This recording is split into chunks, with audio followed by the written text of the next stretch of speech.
श्री स्वामी समर्थ.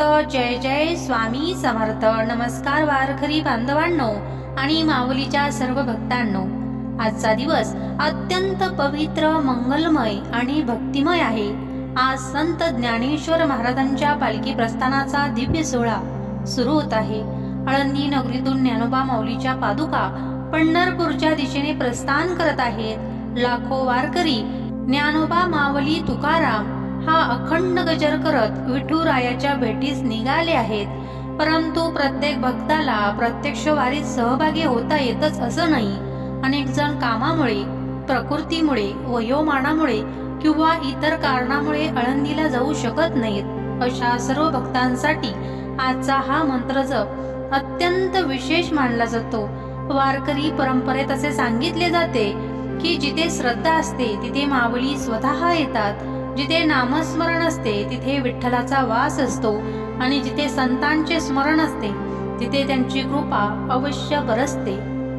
म्हणून आज पालखी प्रस्थानाच्या या पवित्र दिवशी आपण संत ज्ञानेश्वर माऊलीच्या चरणी मन अर्पण करून हा दिव्य गायत्री मंत्र श्रवण करणार आहोत. भक्त हो, मन शांत करा, डोळे मिटा. आपल्या समोर आळंदीतील माऊलीची समाधी आहे असे भावनेने अनुभवा. टाळ मृदंगाचा नाद कानात घुमत आहे.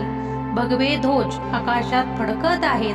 ज्ञानोबा माऊली हा जयघोष होत आहे. लाखो वारकरी माऊलीच्या पालखीमागे चालत आहेत.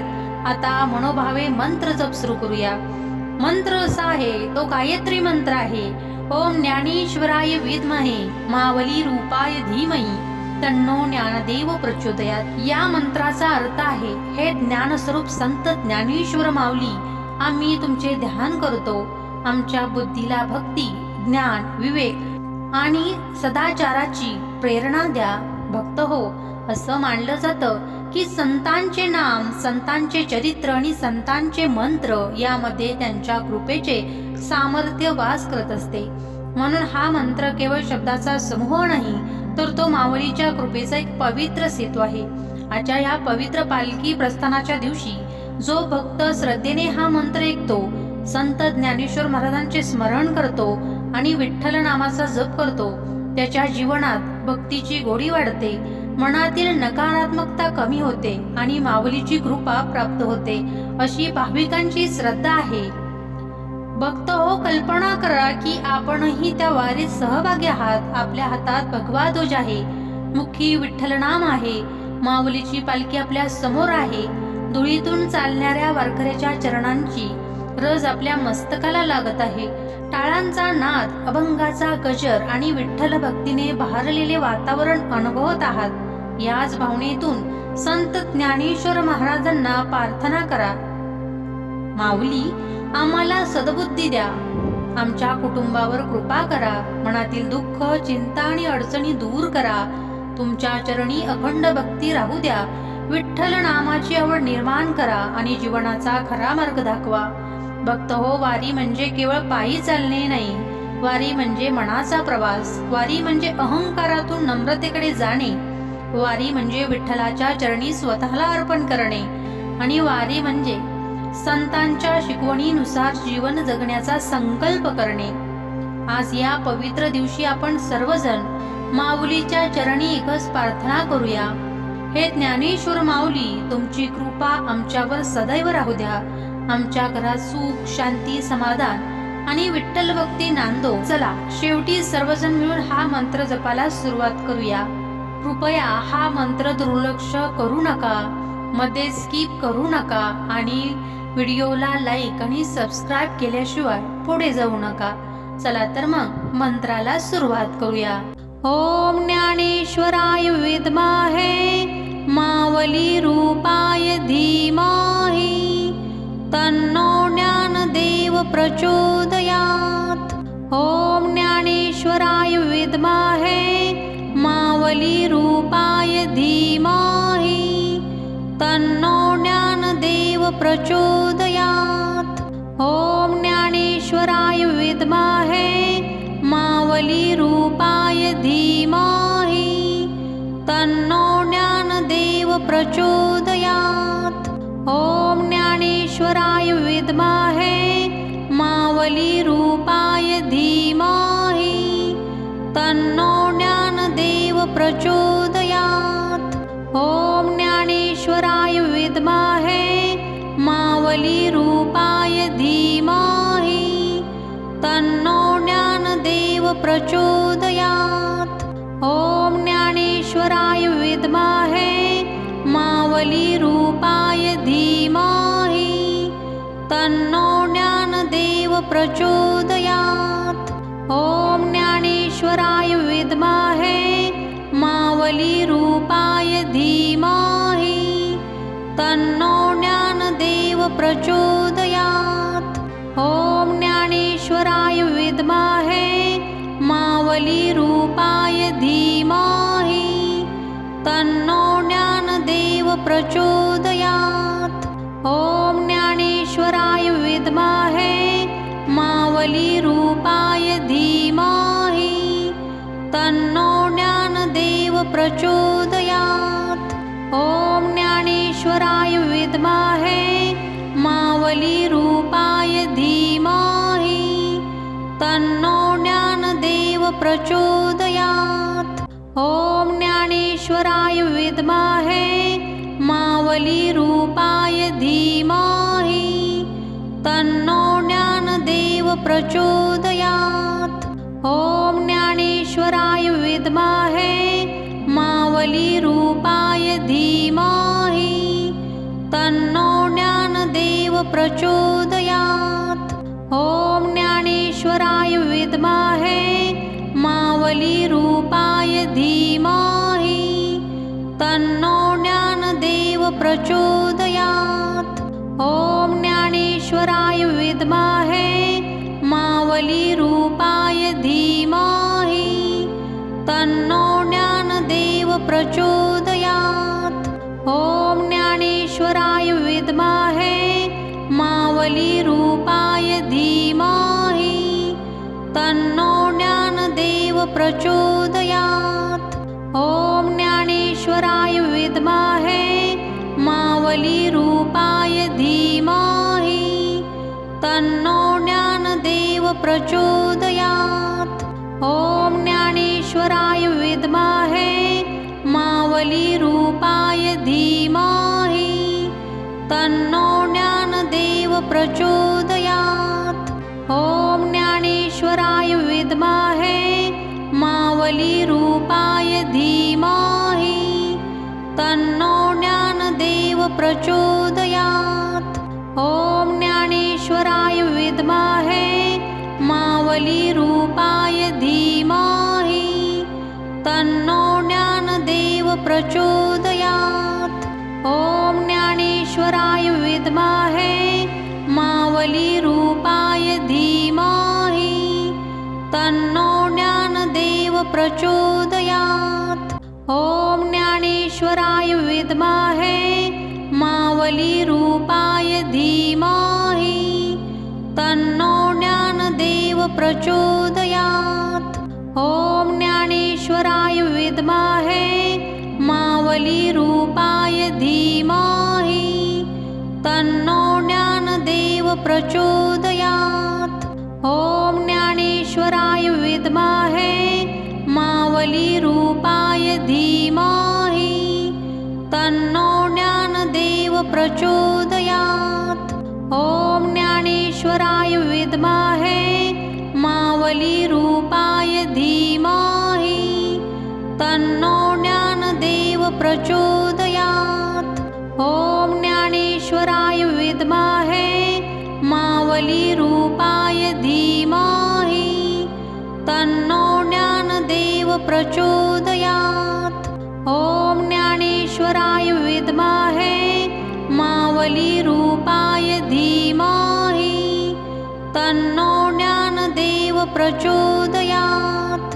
ॐ ज्ञानेश्वराय विद्महे मावलीरूपाय धीमहि तन्नो ज्ञानदेव प्रचोदयात्। ॐ ज्ञानेश्वराय विद्महे मावलीरूपाय धीमहि तन्नो ज्ञानदेव प्रचोदयात्। ॐ ज्ञानेश्वराय विद्महे मावलीरूपाय धीमहि तन्नो प्रचोदयात्। ॐ ज्ञानेश्वराय विद्महे मावलीरूपाय धीमहि तन्नो ज्ञानदेव प्रचोदयात्। ॐ ज्ञानेश्वराय विद्महे मावलीरूपाय धीमहि तन्नो ज्ञानदेव प्रचोदयात्। ॐ ज्ञानेश्वराय विद्महे मावलीरूपाय धीमहि तन्नो ज्ञानदेव प्रचोदयात्। ॐ ज्ञानेश्वराय विद्महे मावलीरूपाय धीमहि तन्नो ज्ञानदेव प्रचोदयात्। ॐ ज्ञानेश्वराय विद्महे मावलीरूपाय धीमहि तन्नो ज्ञानदेव प्रचोदयात्। ॐ ज्ञानेश्वराय विद्महे मावलीरूपाय धीमहि तन्नो ज्ञानदेव प्रचोदयात्। ॐ ज्ञानेश्वराय विद्महे मावलीरूपाय धीमहि तन्नो ज्ञानदेव प्रचोदयात्। ॐ ज्ञानेश्वराय विद्महे मावलीरूपाय धीमहि तन्नो ज्ञानदेव प्रचोदयात्। ॐ ज्ञानेश्वराय विद्महे मावलीरूपाय धीमहि तन्नो ज्ञानदेव प्रचोदयात्। ॐ ज्ञानेश्वराय विद्महे मावलीरूपाय धीमहि तन्नो ज्ञानदेव प्रचोदयात्। ॐ ज्ञानेश्वराय विद्महे मावलीरूपाय धीमहि तन्नो ज्ञानदेव प्रचोदयात्। ॐ ज्ञानेश्वराय विद्महे मावलीरूपाय धीमहि तन्नो ज्ञानदेव प्रचोदयात्। ॐ ज्ञानेश्वराय विद्महे मावलीरूपाय धीमहि तन्नो ज्ञानदेव प्रचोदयात्। ॐ ज्ञानेश्वराय विद्महे मावलीरूपाय धीमहि तन्नो ज्ञानदेव प्रचोदयात्। ॐ ज्ञानेश्वराय विद्महे मावलीरूपाय धीमहि तन्नो ज्ञानदेव प्रचोदयात्। ॐ ज्ञानेश्वराय विद्महे मावलीरूपाय धीमहि तन्नो ज्ञानदेव प्रचोदयात्। ॐ ज्ञानेश्वराय विद्महे मावलीरूपाय धीमहि तन्नो ज्ञानदेव प्रचोदयात्। ॐ ज्ञानेश्वराय विद्महे मावलीरूपाय धीमहि तन्नो ज्ञानदेव प्रचोदयात्। ॐ ज्ञानेश्वराय विद्महे मावलीरूपाय धीमहि तन्नो ज्ञानदेव प्रचोदयात्। ॐ ज्ञानेश्वराय विद्महे मावलीरूपाय धीमहि तन्नो ज्ञानदेव प्रचोदयात्। ॐ ज्ञानेश्वराय विद्महे मावलीरूपाय धीमहि तन्नो ज्ञानदेव प्रचोदयात्। ॐ ज्ञानेश्वराय विद्महे मावलीरूपाय धीमहि तन्नो ज्ञानदेव प्रचोदयात्। ॐ ज्ञानेश्वराय विद्महे मावलीरूपाय धीमहि तन्नो ज्ञानदेव प्रचोदयात्। ॐ ज्ञानेश्वराय विद्महे मावलीरूपाय धीमहि तन्नो ज्ञानदेव प्रचोदयात्।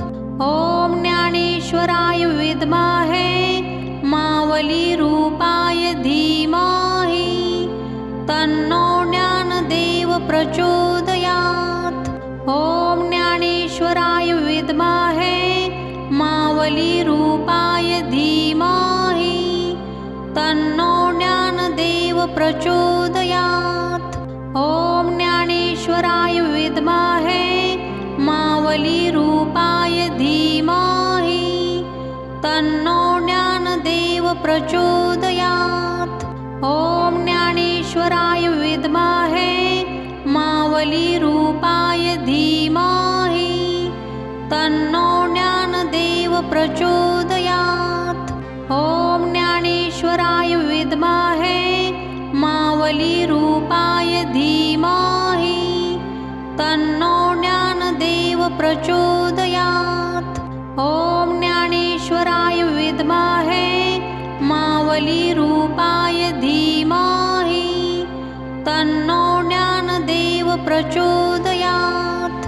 ॐ ज्ञानेश्वराय विद्महे मावलीरूपाय धीमहि तन्नो ज्ञानदेव प्रचोदयात्। ॐ ज्ञानेश्वराय विद्महे मावलीरूपाय धीमहि तन्नो ज्ञानदेव प्रचोदयात्। ॐ ज्ञानेश्वराय विद्महे मावलीरूपाय धीमहि तन्नो ज्ञानदेव प्रचोदयात्। ॐ ज्ञानेश्वराय विद्महे मावलीरूपाय धीमहि तन्नो ज्ञानदेव प्रचोदयात्। ॐ ज्ञानेश्वराय विद्महे मावलीरूपाय धीमहि तन्नो ज्ञानदेव प्रचोदयात्। ॐ ज्ञानेश्वराय विद्महे मावलीरूपाय धीमहि तन्नो ज्ञानदेव प्रचोदयात्। ॐ ज्ञानेश्वराय विद्महे मावलीरूपाय धीमहि तन्नो ज्ञानदेव प्रचोदयात्। ॐ ज्ञानेश्वराय विद्महे मावलीरूपाय धीमहि तन्नो ज्ञानदेव प्रचोदयात्। ॐ ज्ञानेश्वराय विद्महे मावलीरूपाय धीमहि तन्नो ज्ञानदेव प्रचोदयात्। ॐ ज्ञानेश्वराय विद्महे मावलीरूपाय धीमहि तन्नो ज्ञानदेव प्रचोदयात्। ॐ ज्ञानेश्वराय विद्महे मावलीरूपाय धीमहि तन्नो ज्ञानदेव प्रचोदयात्। ॐ ज्ञानेश्वराय विद्महे मावलीरूपाय धीमहि तन्नो ज्ञानदेव प्रचोदयात्। ॐ ज्ञानेश्वराय विद्महे मावलीरूपाय धीमहि तन्नो ज्ञानदेव प्रचोदयात्। ॐ ज्ञानेश्वराय विद्महे मावलीरूपाय धीमहि तन्नो ज्ञानदेव प्रचोदयात्। ॐ ज्ञानेश्वराय विद्महे मावलीरूपाय धीमहि तन्नो ज्ञानदेव प्रचोदयात्। ॐ ज्ञानेश्वराय विद्महे मावलीरूपाय धीमहि तन्नो ज्ञानदेव प्रचोदयात्। ॐ ज्ञानेश्वराय विद्महे मावलीरूपाय धीमहि तन्नो ज्ञानदेव प्रचोदयात्।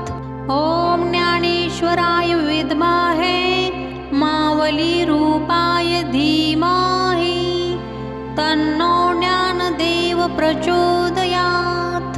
ॐ ज्ञानेश्वराय विद्महे मावलीरूपाय धीमहि तन्नो ज्ञानदेव प्रचोदयात्।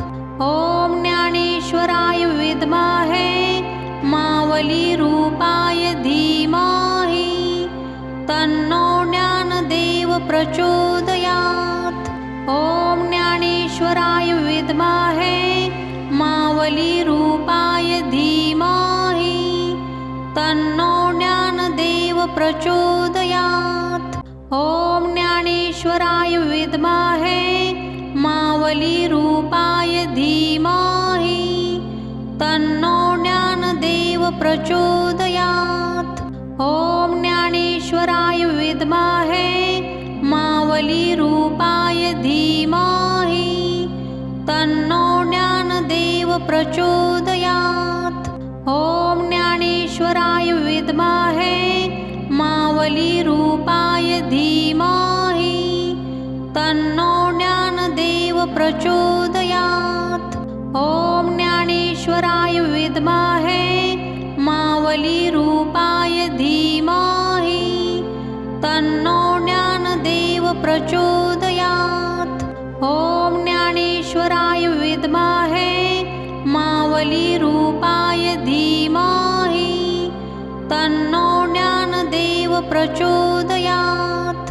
ॐ ज्ञानेश्वराय विद्महे मावलीरूपाय धीमहि तन्नो ज्ञानदेव प्रचोदयात्। ॐ ज्ञानेश्वराय विद्महे मावलीरूपाय धीमहि तन्नो ज्ञानदेव प्रचोदयात्। ॐ ज्ञानेश्वराय विद्महे मावलीरूपाय धीमहि तन्नो ज्ञानदेव प्रचोदयात्। ॐ ज्ञानेश्वराय विद्महे मावलीरूपाय धीमहि तन्नो ज्ञानदेव प्रचोदयात्। ॐ ज्ञानेश्वराय विद्महे मावलीरूपाय धीमहि तन्नो ज्ञानदेव प्रचोदयात्। ॐ ज्ञानेश्वराय विद्महे मावलीरूपाय धीमहि तन्नो ज्ञानदेव प्रचोदयात्। ॐ ज्ञानेश्वराय विद्महे मावलीरूपाय धीमहि तन्नो ज्ञानदेव प्रचोदयात्। ॐ ज्ञानेश्वराय विद्महे मावलीरूपाय धीमहि तन्नो ज्ञानदेव प्रचोदयात्। ॐ ज्ञानेश्वराय विद्महे मावलीरूपाय धीमहि तन्नो ज्ञानदेव प्रचोदयात्। ॐ ज्ञानेश्वराय विद्महे मावलीरूपाय धीमहि तन्नो ज्ञानदेव प्रचोदयात्। ॐ ज्ञानेश्वराय विद्महे मावलीरूपाय धीमहि तन्नो ज्ञानदेव प्रचोदयात्। ॐ ज्ञानेश्वराय विद्महे मावलीरूपाय धीमहि तन्नो ज्ञानदेव प्रचोदयात्। ॐ ज्ञानेश्वराय विद्महे मावलीरूपाय धीमहि तन्नो ज्ञानदेव प्रचोदयात्। ॐ ज्ञानेश्वराय विद्महे मावलीरूपाय धीमहि तन्नो ज्ञानदेव प्रचोदयात्। ॐ ज्ञानेश्वराय विद्महे मावलीरूपाय धीमहि तन्नो ज्ञानदेव प्रचोदयात्।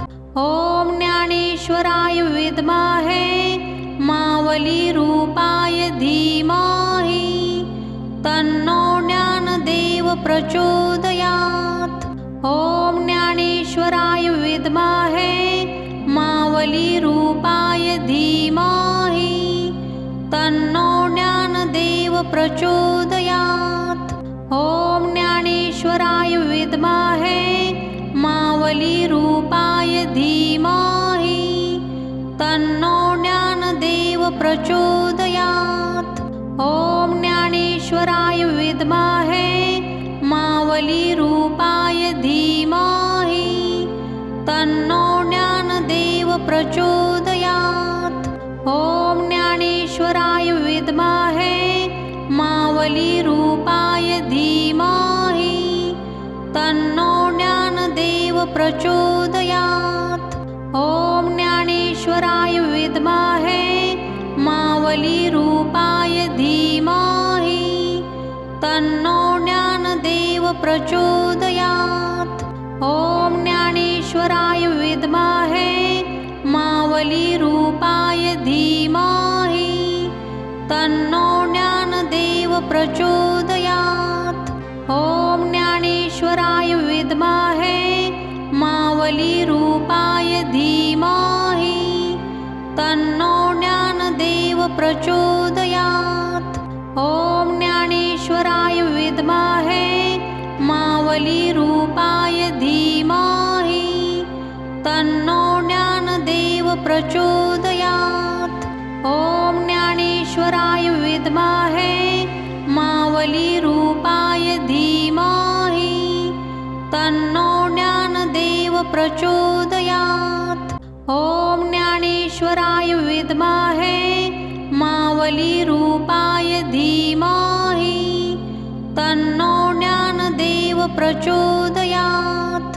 ॐ ज्ञानेश्वराय विद्महे मावलीरूपाय धीमहि तन्नो ज्ञानदेव प्रचोदयात्। ॐ ज्ञानेश्वराय विद्महे मावलीरूपाय धीमहि तन्नो ज्ञानदेव प्रचोदयात्। ॐ ज्ञानेश्वराय विद्महे मावलीरूपाय धीमहि तन्नो ज्ञानदेव प्रचोदयात्। ॐ ज्ञानेश्वराय विद्महे मावलीरूपाय धीमहि तन्नो ज्ञानदेव प्रचोदयात्। ॐ ज्ञानेश्वराय विद्महे मावलीरूपाय धीमहि तन्नो ज्ञानदेव प्रचोदयात्। ॐ ज्ञानेश्वराय विद्महे मावलीरूपाय धीमहि तन्नो ज्ञानदेव प्रचोदयात्। ॐ ज्ञानेश्वराय विद्महे मावलीरूपाय धीमहि तन्नो ज्ञानदेव प्रचोदयात्। ॐ ज्ञानेश्वराय विद्महे मावलीरूपाय धीमहि तन्नो ज्ञानदेव प्रचोदयात्। ॐ ज्ञानेश्वराय विद्महे मावलीरूपाय धीमहि तन्नो ज्ञानदेव प्रचोदयात्। ॐ ज्ञानेश्वराय विद्महे मावलीरूपाय धीमहि तन्नो ज्ञानदेव प्रचोदयात्। ॐ ज्ञानेश्वराय विद्महे मावलीरूपाय धीमहि तन्नो ज्ञानदेव प्रचोदयात्। ॐ ज्ञानेश्वराय विद्महे मावलीरूपाय धीमहि तन्नो ज्ञानदेव प्रचोदयात्। ॐ ज्ञानेश्वराय विद्महे मावलीरूपाय धीमहि तन्नो ज्ञानदेव प्रचोदयात्। ॐ ज्ञानेश्वराय विद्महे मावलीरूपाय धीमहि तन्नो ज्ञानदेव प्रचोदयात्। ॐ ज्ञानेश्वराय विद्महे मावलीरूपाय धीमहि तन्नो ज्ञानदेव प्रचोदयात्। ॐ ज्ञानेश्वराय विद्महे मावलीरूपाय धीमहि तन्नो ज्ञानदेव प्रचोदयात्। ॐ ज्ञानेश्वराय विद्महे मावलीरूपाय धीमहि तन्नो ज्ञानदेव ज्ञानदेव प्रचोदयात्। ॐ ज्ञानेश्वराय विद्महे मावलीरूपाय धीमहि तन्नो ज्ञानदेव प्रचोदयात्। ॐ ज्ञानेश्वराय विद्महे मावलीरूपाय धीमहि तन्नो ज्ञानदेव प्रचोदयात्। ॐ ज्ञानेश्वराय विद्महे मावलीरूपाय धीमहि तन्नो ज्ञानदेव प्रचोदयात्। ॐ ज्ञानेश्वराय विद्महे मावलीरूपाय धीमहि तन्नो ज्ञानदेव प्रचोदयात्। ॐ ज्ञानेश्वराय विद्महे मावलीरूपाय धीमहि तन्नो ज्ञानदेव प्रचोदयात्। ॐ ज्ञानेश्वराय विद्महे मावलीरूपाय धीमहि तन्नो ज्ञानदेव प्रचोदयात्। ॐ ज्ञानेश्वराय विद्महे मावलीरूपाय धीमहि तन्नो ज्ञानदेव प्रचोदयात्। ॐ ज्ञानेश्वराय विद्महे मावलीरूपाय धीमहि तन्नो ज्ञानदेव प्रचोदयात्।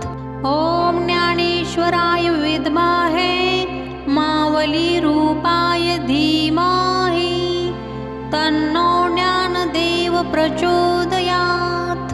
ॐ ज्ञानेश्वराय विद्महे मावलीरूपाय धीमहि तन्नो ज्ञानदेव प्रचोदयात्। ॐ ज्ञानेश्वराय विद्महे मावलीरूपाय धीमहि तन्नो ज्ञानदेव प्रचोदयात्। ॐ ज्ञानेश्वराय विद्महे मावलीरूपाय धीमहि तन्नो ज्ञानदेव प्रचोदयात्।